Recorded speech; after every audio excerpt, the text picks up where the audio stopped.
Okay, so we're back on our chart of converting fractions to decimals and decimals to fractions. If you notice, if you come down here about halfway through, there is a fraction that is not a tenths or a hundredths. If it's a tenth or a hundredth spot, we know how to do that pretty easy. But let's look at this one that is 3/7. And I want to come over here and put that in as a decimal. So I'm going to come back to my paper and I'm going to write my fraction, which is 3/7. I don't have a seventh place value. So to figure out here, I have to take my numerator divided by my denominator. And if you remember, this bar means divide by.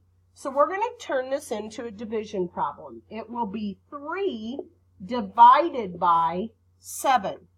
Now, if you look, you're looking at this and saying, wait, Miss Brown, I cannot put 7 into 3 evenly.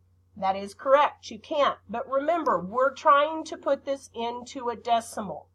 So the value of this number right here is 3.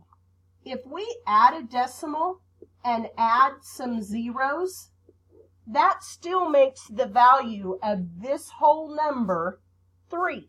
It's just 3 with a bunch of decimal or with a bunch of zeros.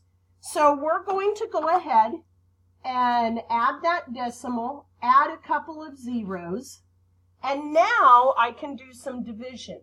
However, we have to remember our decimal here. We've got to carry that decimal, and we're just going to bring that decimal up, keep it lined up with our decimal in our division problem. So now I cannot take 7 into 3, but I can take 30 divided by 7. 30 divided by 7, because I'm going with 30, my answer has to go after this decimal right here. So 30 divided by 7 is 4.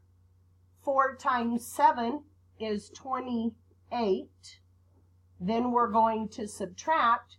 30 minus 28 is 2, and I bring down my 0. 7, now I have 20 divided by 7. So 7 goes into 20 how many times? Write your answer here.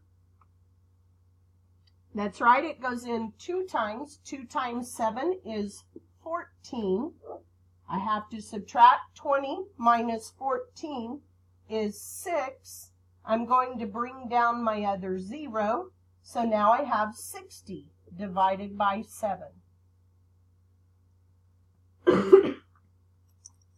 And normally we can go out 3 places. We're just going to go to our hundredths place today.